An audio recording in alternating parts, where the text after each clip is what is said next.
Bien, alors cette deuxième table ronde est là pour titre le formatage des esprits. Elle est bien entendu dans la suite logique de la première, qui je le répète s'appelait l'information limitée à la liberté de penser. Dans ce formatage des esprits, on va essayer de traiter 4 thèmes. Le premier, c'est la remise en cause de la pensée dominante. Le second, ce sera le suivisme médiatique. Le troisième, ce sera la résonance de la connaissance fabriquée. Et le quatrième, l'affaiblissement de la légitimité de la connaissance.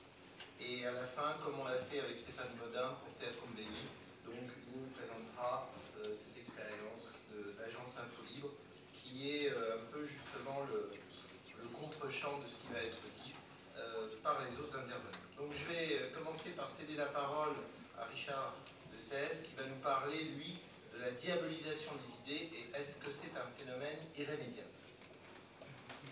Merci. Voilà, donc effectivement, Christian Arnaud a eu la gentillesse de me demander mon avis sur cette vaste question. Et je vais commencer par tenter de vous projeter très brièvement la parole d'une pensée dominante tout à fait fascinante. We are herbivores, 100% up and down. You put a 2-year-old child in a crib with a bunny rabbit and an apple. Let me know when the child eats the bunny rabbit and plays with the apple. We are purely herbivorous. We have no carnivorous or omnivorous instincts whatsoever. And physiologically, if your jaw moves from side to side in a grinding motion when you chew, you're 100% herbivore. If you were a meat eater like a lion, your jaw would only go like this, up and down, rip and swallow. If you sweat through your pores to cool yourself, you're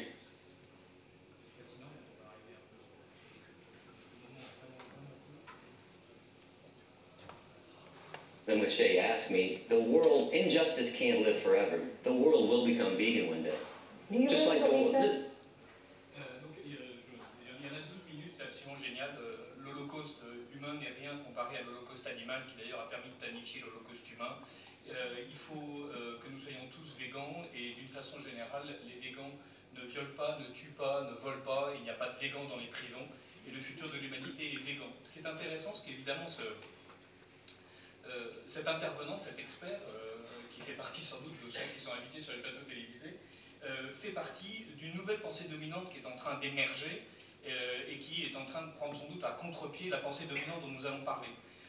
On va commencer par cette pensée dominante-là potentielle et on terminera sur une autre pensée dominante. Au milieu, qu'est-ce qu'on va voir? On va voir ce que c'est que la diabolisation. Vous me pardonnerez de lire d'un peu près mes notes. Diaboliser une idée, c'est en faire un instrument de division d'un strict point de vue étymologique. Voilà, on en fait un péché contre la vertu du consensus, de la solidarité et du vivre ensemble, généralement. C'est aussi assimiler une idée, et donc une parole, et donc l'adversaire, puisqu'il y a toujours une personnalisation dans la diabolisation, au diable, autrement dit à une créature entièrement maléfique, qui va s'acharner à entraîner tous et chacun dans un malheur total, irréversible et éternel. Autrement dit, on a vraiment intérêt à lutter contre le diable. Et enfin, c'est aussi, et c'est intéressant, transformer la pensée en une entité autonome. C'est-à-dire, on oublie presque le référent personnel, on oublie la personne qui va incarner cette idée, et elle va devenir, cette pensée, une entité magique et autonome, un peu comme un golem capable de marcher dans la ville et d'effectuer d'obscurs ou d'évidents travaux forcément néfastes. Donc, est-ce que la diabolisation des idées est irrémédiable? Elle est d'abord nécessaire. C'est-à-dire, les élites en place ou en cours de conquête du pouvoir ont besoin de diaboliser les idées parce qu'elles ont besoin d'en promouvoir certaines. Donc symétriquement, elles sont obligées d'en délégitimer d'autres. Il n'y a pas de complot caché, à mon sens. En tout cas, il y a un complot, si je veux dire, au sens maurassien, c'est-à-dire le complot à ciel ouvert, où il est très clair que lorsque l'intégralité des patrons du CAC 40 essayent de posséder l'intégralité du système de diffusion de la presse et de la pensée en France, il y a un intérêt économique, et au-delà de cet intérêt économique, un intérêt d'influence politique. Donc ils le disent, on le sait, autrement dit, on est à l'intérieur de quelque chose qui n'a rien de sournois. Parmi les orientations claires aujourd'hui de la pensée dominante, il y en a au moins 3 qui sont intéressantes. Le primat absolu de l'économie, l'abolition des frontières et l'individualisation de l'espace social. Et c'est cette pensée dominante-là que je vais essayer brièvement, dans les 16 minutes qui restent, de voir dans quelle mesure elle diabolise ou pas. Les décisions politiques sont censées être prises dans un espace démocratique qui autorise la libre expression des citoyens à un niveau national ou européen, mais évidemment toute contestation fait peser le risque d'un non-avènement du projet politique des élites, des classes dominantes. C'est un risque qu'elles ne veulent plus courir, surtout dans un contexte où la réalité socio-économique vécue est sans doute réelle, s'écarte franchement de l'avenir promis. Là, je vais me permettre de citer brièvement Valéry Giscard d'Estaing, le 30 juillet 92. Si le traité de Maastricht était en application, la communauté européenne connaîtrait une croissance économique plus forte et donc un emploi amélioré. Michel Rocard, le 27 août 1992, disait « Maastricht continue les 3 clés de l'avenir, la monnaie unique, ce sera moins de chômeurs et plus de prospérité, la politique étrangère commune, ce sera moins d'impuissance et plus de sécurité, la citoyenneté, ce sera moins de bureaucratie et plus de démocratie. » On voit bien qu'entre 1992 et 2014, il y a eu un certain nombre de hiatus qui fait que la pensée dominante a réellement besoin de diaboliser les idées contraires. Martine Aubry, d'ailleurs, pour ne citer enfin qu'elle, parachève le tableau le 12 septembre 1992 à Béthune, et déjà elle montre ce que c'est qu'une pensée dominante, c'est-à-dire elle est déjà sur un mode dénonciateur. C'est principalement peut-être sur l'Europe sociale qu'on entend un certain nombre de contre-vérités. Ceux qui ont le plus à gagner de l'Europe sociale, notamment les ouvriers et les employés, sont peut-être les plus inquiets sur ces contre-vérités. Comment peut-on dire que l'Europe sera moins sociale demain qu'aujourd'hui, alors que ce sera plus d'emplois, plus de protection sociale et moins d'exclusion? On voit évidemment que la pensée dominante est passée un peu de l'ordre de l'argumentation intelligente de la Renaissance italienne entre 1300 et 1400 jusqu'à la conversation de salon du 19e et sans doute aussi les débats intellectuels du 20e à quelque chose qui ressemble plus à des éléments de langage, comme diraient les communicants. En fait, à chaque fois que la pertinence des analyses est rapidement contrariée par le train des choses, la pensée dominante accentue la diabolisation des idées mauvaises. Donc on a peu à peu éliminé du discours des concepts comme la nation, et on est en train d'évacuer celui de la démocratie grâce au concept de populisme, par exemple. Donc au début, on se contentait de supprimer le cadre national pour pouvoir bâtir l'Europe. Si en plus il y a une contestation à l'intérieur du cadre classique du débat citoyen, il faut délégitimer ceux qui sont en train de contester. Que cette délégitimation, d'ailleurs, est sur l'intégralité du spectre politique. Il n'y a pas un parti qui n'ait au moins une personne qui ne soit délégitimée, au moins un de ces thèmes qui ne soit délégitimé. Quand je dis un parti, je fais référence à la société française, mais vous pouvez étendre l'analyse à l'ensemble du spectre politique et du spectre européen, et même du spectre mondial. Le fait qu'on parle de pensée dominante est un peu confusant. Disons qu'il s'agit sans doute de la volonté d'établir un libéralisme économique et culturel sur l'ensemble de la planète. Voilà, en tout cas, c'est peut-être le modèle dominant à l'intérieur duquel nous nous situons depuis le début de ce colloque, mais il y a sans doute d'autres pensées dominantes, ou en tout cas des pensées émergentes et qui ont une vocation à devenir dominantes. Voilà, l'écologisme radical est quelque chose d'intéressant, l'islamisme radical est quelque chose aussi de très intéressant, et on n'est pas obligé de penser qu'il participe de la même type de domination que les libéraux anglo-saxons. Donc on va parvenir sur la collusion entre libéralisme économique et libéralisme culturel.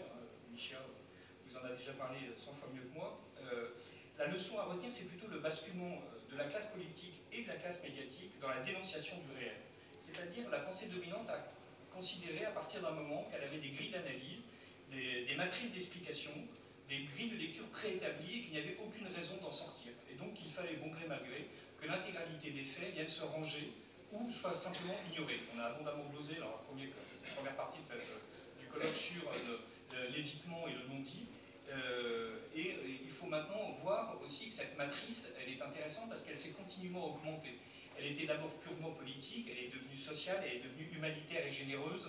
Et aujourd'hui, et depuis 1990, avec les articles de Paul Lyonnais dans le débat notamment, on peut dénoncer la confusion entre le politique, l'humanitaire et le moral, voire la dérive uniquement moralisante de certains partis ou de certains hommes de partis qui ont clairement fait le choix du système du libéralisme anglo-saxon et qui du coup font que le champ du politique doit devenir en fait le champ de la morale et le champ de la morale personnelle. C'est-à-dire qu'il y a un abandon clair de la politique aux mains des experts économiques que sont censés être les entreprises privées pour faire en sorte que le politique et le vivre ensemble soient dans un autre domaine.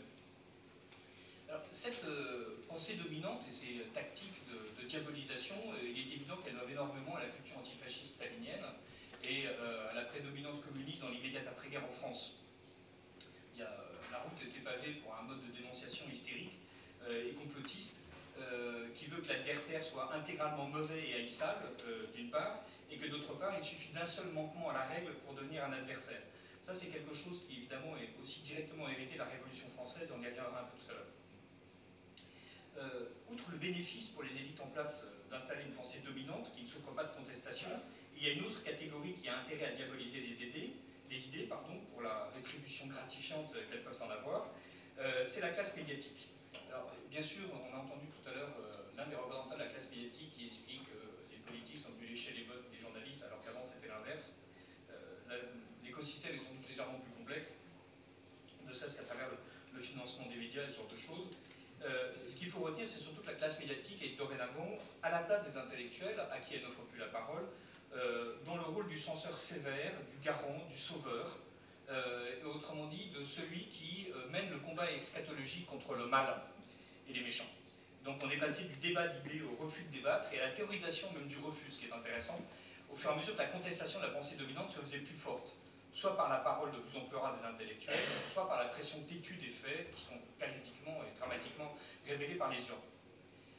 Et c'est l'une des dernières mutations de la pensée dominante qui est intéressante, le fait qu'elle aussi, et non pas seulement la sphère médiatique, a abandonné la sphère intellectuelle classique pour consacrer son énergie à donner des éléments de langage aux étages inférieurs du pouvoir, qui du coup ne produisent pas de la pensée, mais la diffusent, l'infusent, l'appliquent et l'incarnent.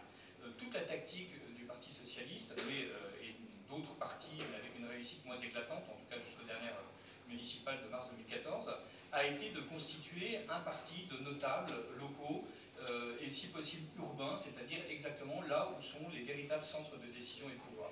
Ce sont eux qui sont les fers de lance de la pensée dominante dans l'installation de structures sociales du vivre ensemble qui sont infrangibles et immuables et qu'on n'a pas pris l'habitude de contester ou qu'on conteste à son plus grand dommage personnel. Est-ce que ces processus sont efficaces?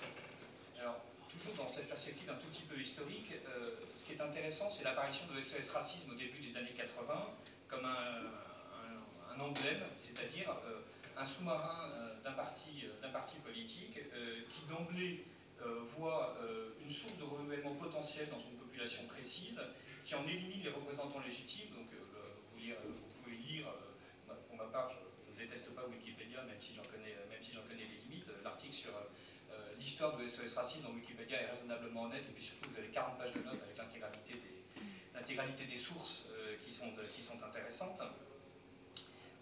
On fait clairement le choix d'une position victimaire où on n'essaye pas de tenter l'intégration, on essaye surtout d'instrumentaliser la répression. Et alors là aussi, on voit que la pensée dominante, donc peu à peu, abandonne le combat des idées pour être beaucoup plus dans le champ émotionnel. En parallèle, et logiquement, par rapport à la promotion du système libéral, la pensée dominante va survaloriser la créativité par rapport à la pensée. La créativité, les créateurs, les artisans de la mode, les chanteurs, sont des gens qui ont au moins autant de valeur que Lévi-Strauss et Lévinas, et donc il est nécessaire de promouvoir leur intense créativité comme étant une énergie qu'on va pouvoir partager dans le cadre du vivre ensemble.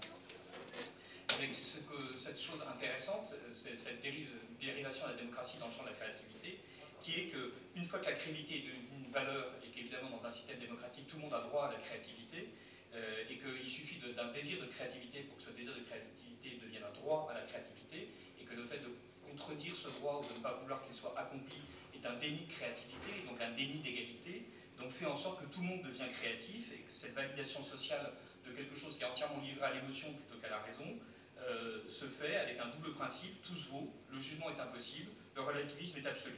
Toute pensée esthétique, déjà à cette époque-là, est diabolisée dans la continuité logique de la déconstruction permanente du reste. Chaque réflexe relativiste, en fait, devient le seul impératif moral. Il y a un certain fétichisme de l'idée, on le voit bien dans cette diabolisation, c'est-à-dire que l'idée est censée être tellement magique, et tellement efficace, et tellement opératoire, tellement transformatrice, que du coup elle devient quelque chose de dangereux à manipuler. On est un peu face à la révélation des pouvoirs de l'uranium et du radium. Et donc du coup, plutôt que de favoriser l'émergence de mille idées, que mille idées fleurissent, comme auraient dit certains, chaque idée est au contraire diabolisée par principe et par nécessité. Il faut diaboliser chaque idée qui n'est pas la sienne, parce que sinon cette idée est potentiellement celle qui va vous éliminer. Donc à défaut de considérer avec attention les luttes réelles, la pensée dominante du coup est très consciente de la concurrence des idées, même de leur cannibalisme, va faire tout pour monter une garde vigilante autour des rares idées qui lui restent. Elle est donc moins dirigée vers l'examen du réel que dans la scrutation des discours publics et dans la délégitimation immédiate des penseurs concurrents qui trouvent autre chose. Donc là, je je me retrouve en 2014 avec vous. Alors, par exemple, Christophe Guilluy avec son analyse des territoires, Laurent Oberton sur la sécurité, Michel Tribala sur l'immigration, Emmanuel Todd sur l'euro, Alain Finkielkraut, dont j'ai bien saisi que tout le monde ne l'appréciait pas, sur l'identité française, ou même Laurent Bouvet, ce professeur membre du Parti Socialiste et professeur de sciences politiques, avec sa critique de Terra Nova et de sa tactique de conquête du peuple, d'un autre peuple en 2012, sont d'emblée suspects et dénoncés, alors qu'ils se contentent en fait de pointer les apories de la pensée dominante. On voit bien que la pensée dominante n'essaye pas d'étendre le champ de sa pensée, elle essaie au contraire de le restreindre le plus possible pour formater le plus possible les esprits. Voilà, jusqu'à Jean-François Kahn qui se retrouve assez curieusement mis en accusation par Émeric Caron, ce qui a un peu surpris tout le monde. Il y a une diabolisation donc, sur un mode quasi magique, et quand on regarde le mythe qui est censé être préservé, qui est d'ailleurs le mythe qui revient de plus en plus dans le discours, c'est le mythe de la Révolution française, fille des Lumières. Ce couple Révolution française, fille des Lumières est absolument indispensable. Les élites, à l'œuvre dans les vieux partis héritiers des vieux mythes, ont besoin de la Révolution comme matrice diabolisante. Pourquoi? Parce qu'au fur et à mesure, malgré tout, qu'elles sentent bien que le pouvoir leur échappe, et donc que le renouvellement parétien des élites se fait difficilement parce que la population de base n'est plus la même, elle est hétérogène dorénavant vis-à-vis des élites, et donc il n'y a pas un renouvellement classique de la classe élitiste. La Révolution leur donne en effet des outils conceptuels très efficaces pour exclure du champ politique leurs adversaires. Il y en a 3 qui sont intéressants. La redéfinition du citoyen par sa conformité avec l'idéologie au pouvoir. Et ça, c'est le martèlement du mot républicain comme étant quelque chose qui signifie que est véritablement citoyen celui qui est républicain, sans qu'évidemment on ne définisse jamais ce qu'est être républicain. La surveillance constante du complot intérieur, qui est accusé de faire échouer les réformes faute de croire à la société nouvelle. C'est quelque chose que tous les partis politiques invoquent, c'est l'histoire du complot intérieur est évidemment l'un des ressorts principaux du succès ou de l'insuccès de la Révolution française, suivant le point de vue où on se place. En tout cas, pendant le temps où la Révolution française a cru réussir avant de constater son échec et sa transformation déjà en fourrier du libéralisme. Et enfin, la légitime violence, symbolique ou réelle, exercée contre les adversaires les plus résolus. Et on reviendra un peu sur cette violence symbolique ou réelle. Il y a aussi enfin un autre domaine sur lequel la pensée dominante est intervenue, c'est le rapport au temps, qui est totalement biaisé. Il y a des éliminations de plages temporelles complètes. Au contraire, il y a une survalorisation de moments emblématiques. Alors, les moments emblématiques, l'appel du 18 juin, mai 68, le 10 mai 1981, et à contrario, l'échec horrifiant de Lionel Jospin, ou au contraire, la divine surprise de l'élection de Nicolas Sarkozy, enfin suivant le camp où vous vous placez, et suivant la façon dont on a envie d'insister sur les mérites du libéralisme économique ou les éclatants mérites du libéralisme culturel. Il y a un refus d'ailleurs de l'autorité culturelle.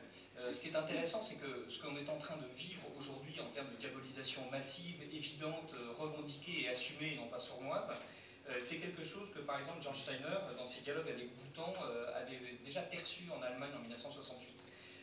Dans l'émission Océanique qui est disponible en ligne, où Steiner dialogue avec Boutan, notamment sur la question du judaïsme.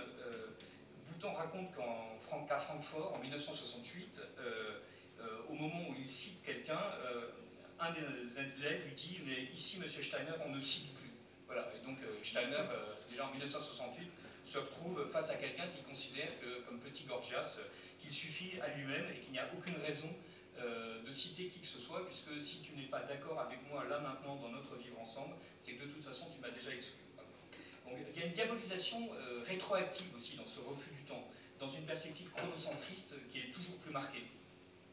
La mythification des heures sombres du fascisme opposée aux heures lumineuses de la Révolution, évidemment un fascisme qui se détache totalement de son référent réel et de ses racines idéologiques pour devenir une malédiction française, donc théorisée en 83 par Zef Sternel, qui réussit à prouver, vous me permettrez de caricaturer sa pensée, que le pétinisme précède largement Pétain et lui survit très largement.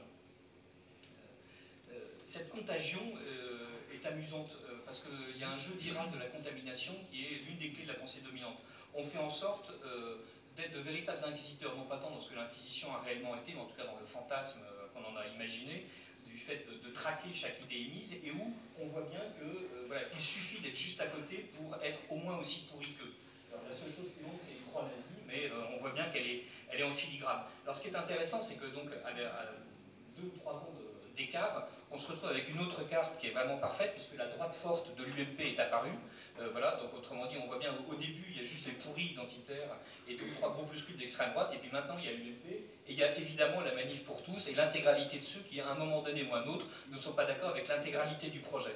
Et donc, par contamination, donc, Ludovic de la Rochère était évidemment l'exact pendant de Serge Ayoub et de Marine Le Pen et de Jean-François Copé. Enfin, bref. Ce côté contaminant est tout à fait intéressant. Avec d'ailleurs aussi un instrument qui est assez agréable, qui sont les nouveaux réactionnaires. Donc Lindbergh invente dans son livre de 2002 le rappel à l'ordre. Voilà, il ne s'agissait pas évidemment d'un rappel à l'ordre fascisant, mais au contraire d'un rappel à l'ordre vertueux, où donc tel ou tel se retrouve stigmatisé en tant que réactionnaire, et chaque année, une nouvelle fournée de réactionnaires stigmatisés, un peu étourdis, se retrouvaient brusquement dans le camp du mal. Il y a une production idéale donc, qui est forte de la part de la pensée dominante, dans l'extension continuelle du domaine de la lutte. Là aussi, il y a une certaine versatilité, c'est ça qui est intéressant. Plutôt que de rester ferme sur des principes, il y a l'idée que la pensée dominante doit dominer peu à peu l'intégralité du réel communiqué. C'est-à-dire, il ne s'agit pas en fait, de réussir en économie, ou plutôt il s'agit d'abandonner la fiction du fait que nous ne serions pas déjà en train d'avoir réussi le pari économique du libéralisme. Il s'agit, alors c'est un peu compliqué quand on est membre du Parti Socialiste et au pouvoir, donc il s'agit de faire en sorte donc, de tâcher de faire oublier cette éclatante réussite du libéralisme pour aller plutôt vers d'autres combats toujours plus forts et toujours plus intelligents. Alors je me permets de vous montrer les végans LGBT, mon corps m'appartient, de l'or aussi. Voilà. Nous sommes LGBT, féministes, mais aussi végans, car nous pensons qu'il ne doit pas y avoir une double morale égalitaire, même si trop souvent bafouée entre les humains, ES, et les inégalitaires à l'encontre des autres espèces. C'est pourquoi nous combattons toutes les discriminations à l'égard des humains humaines, mais également à l'égard des animaux. Le spécisme, la discrimination par rapport à l'espèce repose sur les mêmes bases idéologiques que le racisme, le sexisme et l'homophobie, avec comme point central la désignation de l'autre comme différent, inférieur ou anormal. Cléda Overblog, présence vegan antispéciste à la marche des fiertés LGBT 2013. Donc voilà, vous le retrouverez facilement aussi. Et c'est quelque chose d'intéressant. Donc on fait en sorte, dans le cadre de la pensée dominante, que alors qu'on accuse le libéralisme d'être la guerre de tous contre tous et du fait que l'humain est un loup pour l'homme, de déclencher réellement une guerre permanente et une violence symbolique permanente de l'époque contre l'époque et de la société contre la société. Le ressort, et vous me pardonnerez, j'aurai encore 3 minutes, c'est que la violence ou la terreur passe par la réduction au slogan. Il suffit d'un soupçon pour être détecté diablotin, et il suffit de ne pas venir à récipicence rapidement pour être déclaré démoniaque, de ne pas adhérer au mot d'ordre des langues de bois officielles pour être condamné. Il suffit surtout d'employer un mot ou une expression pour révéler la noirceur de son âme. Français de souche égale forcément l'eupénisation des esprits, nationalisme égale forcément national-socialisme. On est suspect simplement de ne pas parler, et il ne suffit pas de ne pas être orthodoxe, il suffit en fait de ne pas l'avoir clamé assez vite. Il y a quelque chose de très intéressant quand Laurence Rossignol se dit atterrée par la résistance des députés UMP. Je la cite. On avait prévu 3 jours de débat, ce qui pour un texte d'une vingtaine d'articles ne pose pas de problème majeur, sans être mandaté par personne. Rappelons que ce sont des députés UMP, on peut penser qu'ils ont été élus à un moment donné.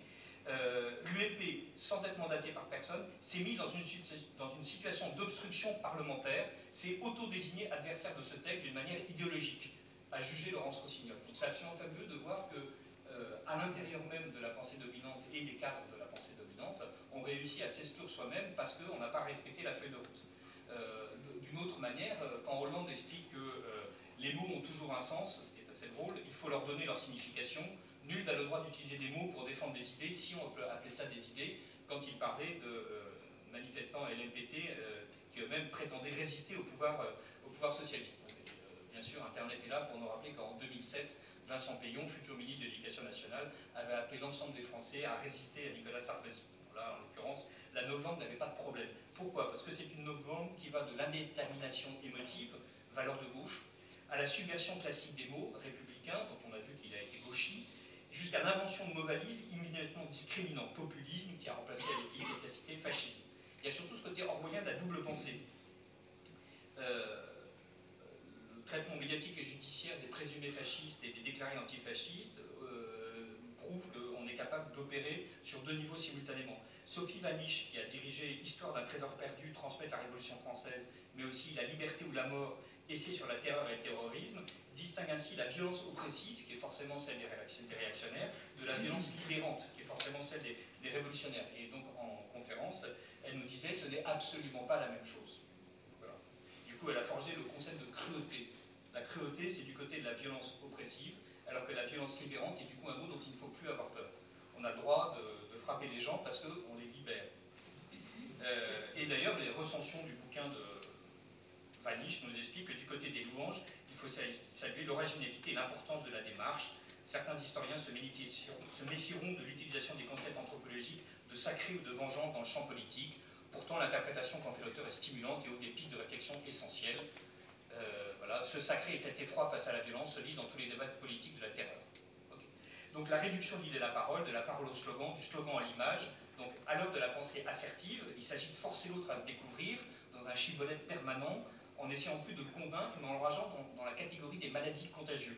Et donc, s'ils sont contagieux, ils ne sont même plus à soigner d'ailleurs. Ils sont dans l'élimination radicale, avec la vertu dialogique des idées a totalement disparu.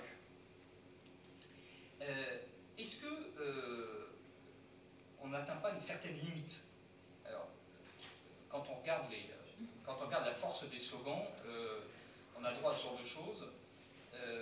On a droit à ce genre de choses, et j'attire votre attention sur l'image de gauche, dont je n'ai pas réussi à comprendre si c'était un anti-système d'extrême droite qui était en train de dénoncer la façon dont l'Europe est en train d'installer une dictature totalitaire, ou au contraire si c'était un alter de gauche qui était en train de dénoncer la montée des populismes d'extrême droite en Europe. Voilà, là, alors, à côté, en revanche, voilà, c'est un truc que les jeunes centristes nous proposent et qui témoigne de la qualité de leur réflexion.